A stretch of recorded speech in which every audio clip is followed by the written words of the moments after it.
Devo dire oggi che abbiamo una grossa carenza di risorse umane nell'amministrazione comunale, perché se noi da qui a un anno non facciamo espletare i concorsi, credo che non avremmo neanche più la possibilità di erogare i vari servizi nelle varie direzioni. Il cittadino che oggi presenta una manifestazione di interesse per acquisire in affitto un terreno, quella manifestazione di interesse non viene espletata non meno dei 3-4 anni.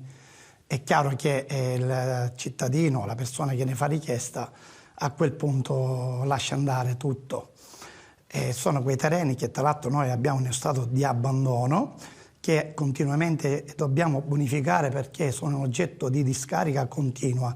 Per cui da una parte usciamo soldi perché dobbiamo bonificarli continuamente, dall'altra parte invece sarà un mancato introito da parte dell'amministrazione comunale che non prenderà mai.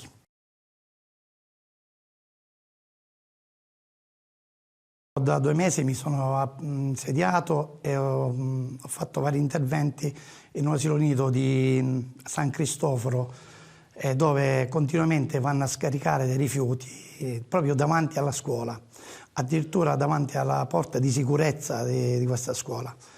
Abbiamo già bonificato e fatto vari interventi e la cosa che io ho lamentato al corpo dei vigili urbani e al nostro comandante, invece di andare a fare repressione nei centri commerciali con lo street control, insomma producendo sicuramente un introito ma facendo un danno grosso ai cittadini catanesi che poi alla fine non ti creano intralcio alla viabilità. Il controllo che dovresti fare dove invece vanno a scaricare continuamente questi rifiuti, addirittura anche davanti agli asili nidi, indisturbati continuano a poterlo fare, noi bonifichiamo continuamente l'area con costi abbastanza esosi, dico che è una cosa sbagliata.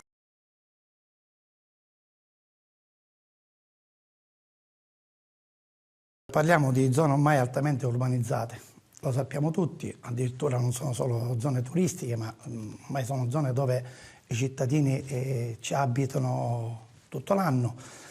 È una zona dove necessita con carattere urgenza del piano d'utilizzo. Piano d'utilizzo che ormai è inadempiente da parte dell'amministrazione comunale, dove io mi auguro che l'amministrazione che si insedierà da qui a poco tempo la prenda veramente in considerazione, perché piano di utilizzo che permetterebbe immediatamente di poter fare le opere primarie e secondarie, dove potrebbero veramente iniziare a vivere in un modo dignitoso.